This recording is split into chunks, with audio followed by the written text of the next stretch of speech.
Not so long ago, video games were all about strong, brutal men. Since the main audience of the games were guys, the developers tried to create for them the characters they could somehow associate themselves with. Nevertheless, it was an era of equality, and in the 2010s there were a lot of projects where the main characters were strong and independent girls. These are the characters that we will talk about in our selection.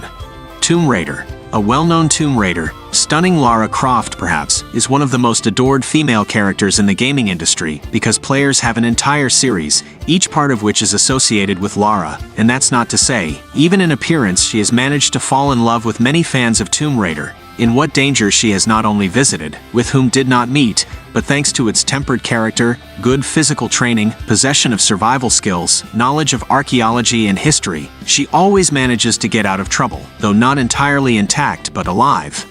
A Plague Tale. This action-adventure film, released in May 2019, is set in France during the harsh Middle Ages. A war that would later be called the 100 Years' War is gaining momentum. The Inquisition is hunting heretics and hordes of rats are spreading plague. The main character, Amicia, is only 15 years old, but she is forced to face an adult and cruel world. Together with her 5-year-old brother Hugo, the girl is hiding from the Inquisition, which is hunting them for some reason. There is no point in fighting the pursuers, for they are much stronger. The only chance of survival is to flee, and only light and fire can save her from the plague rats. The girl's adventures continue in the sequel, A Plague Tale: Requiem, which is just as good and exciting. Hellblade. Hellblade is already a very important project with an extremely respectful statement about living with mental illness, but apart from that, it is worth a special thanks for the same respectful treatment of the game's protagonist, Senua. We go through the entire game watching her try to stay on the edge of insanity to finally get her lover back.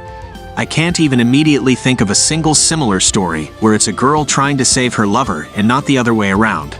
Her story is excruciating, but it is by exploring such problems that Ninja Theory has created one of the most unusual and important story games. Senua is a window into life with mental illness, and for many reasons she is incredibly strong as a female character.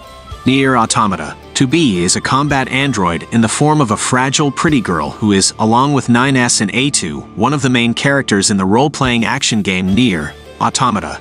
Head to an Earth overrun by intelligent robots and engage in a fascinating confrontation in this sci-fi setting with an open world, colorful characters and hardcore bosses. Resident Evil. Jill Valentine is an excellent and independent character who is one of the main characters in the Resident Evil game universe. Jill Valentine is highly skilled at fighting zombies and other mutants, and she is always ready for action. She has the survival skills, combat prowess, and tactical thinking that make her a strong and independent character. Bayonetta. One of the best slasher games ported to PC in 2017. The main character is the witch Bayonetta, who fights against cunning angels with a myriad of attacks and combinations of ranged and melee techniques. Among female characters in PC games, Bayonetta is one of the most stylish and dangerous, choreographed and portrayed by the creator of the Devil May Cry series, Hideki Kamiya. Gears 5. All parts of the Gears of War series have been exclusively male, brutal, bloody, fierce. Women have been present somewhere in the background, though not as princesses in need of saving. Everyone on a planet in permanent war is capable of standing up for themselves, regardless of gender. That's until the 5th installment, which, for the first time in the series, features a female protagonist in a pivotal role as the future of the human race depends on her.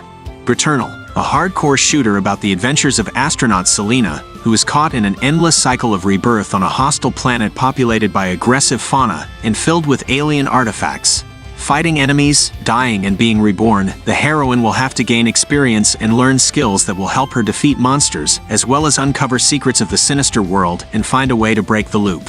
A wonderful roguelike shooter with an unforgettable plot. The Last of Us Part 2. The Last of Us Part 2 got not one but two female characters, and both girls, with strong character and clear goals. Ellie and Abby become antagonists, with each of the heroines avenging the death of a loved one. It all spins into a compelling story, controversial, brutal, but that makes it all the more vivid and memorable. You can also play as Ellie in the first part of the series, The Last of Us Part 1, where she is available as the playable character in several episodes, including the Left Behind DLC.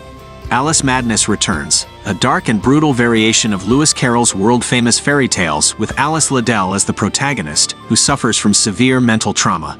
As a consequence, she regularly plunges into a world of dreams and fantasies in which she battles the local forces of evil that want to destroy Wonderland. Mirror's Edge. an adventure game, as a female character named Faith, working as an illegal courier in a dystopian future. All communication and information channels here are controlled by the police state, and the only alternatives are the so-called runners who transmit information through routes on the rooftops of skyscrapers.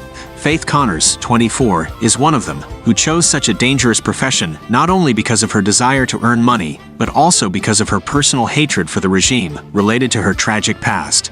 Darksiders 3, the third installment of the Darksiders action-adventure series. This time the protagonist is Fury, another horseman of the apocalypse, a girl with fiery red hair and a whip, with which she confidently deals with enemies. It's up to the heroine to defeat the 7 deadly sins and help her brothers, War and Death, to sort out the intricate intrigues between angels and demons that led to the end of the world. Horizon Zero Dawn. From birth, her world was limited to a small valley and just a couple of people she knew, but she was not afraid to take the risk to change her outcast status from birth. It was Eli who had the courage and determination to unravel the mysteries of the past. Yes, of course, without the legacy of the past in the form of a small computer with a database, she might not have become the person she became, but it's still a small convention of the game. Eli doesn't know much about the outside world, but she learns new lands along with the player, understands the politics of different nations, and of course learns the weaknesses of robotic animals. If in the beginning of the story she is a bit naive, by the end she is maturing and hardening her character. Personally, I'm really looking forward to the 5 to 10 year time skip in the second part to see even more changes in our Huntress. Assassin's Creed Odyssey. Assassin's Creed Odyssey offers a choice of 2 characters, Alexios and Cassandra. But according to the developers, the scenario of the game is aimed to the female protagonist, and you can't blame them. Cassandra is strong, interesting, and multifaceted. She is the hero, and it is interesting to follow her adventures. BioShock Infinite. In BioShock Infinite campaign, we've already saved Elizabeth in the Sky City, Columbia. But in Burial at Sea add-on, we can take a look on the alive world from the point of view of a girl in the underground city of Delight. DLC is notable not only for this fact, but also for the fact that it neatly loops the whole BioShock storyline, becoming the piece of jigsaw puzzle that creates the whole picture. Dishonored 2. Having appeared in the first part as a defenseless little girl, Emily grew up to be a worthy queen, and moreover she became one of the 2 playable characters of the sequel. And personally, in my opinion, the story of Dishonored 2 is told best through the eyes of the banished queen, because this is her story. Emily is a woman who was put on the throne after her mother's murder, and although she is an outstanding fighter, she still doubts her abilities as a politician and leader of the nation. She is layered and attractive, and it is a clear break from the stereotypes of female playable characters. Despite her inexperience and self-doubt, her strong determination allows her to move on and, among other things, become the best version of herself. This was the list of games with a strong female character in the title role. Be sure to subscribe to my channel. There will be a lot of similar videos soon.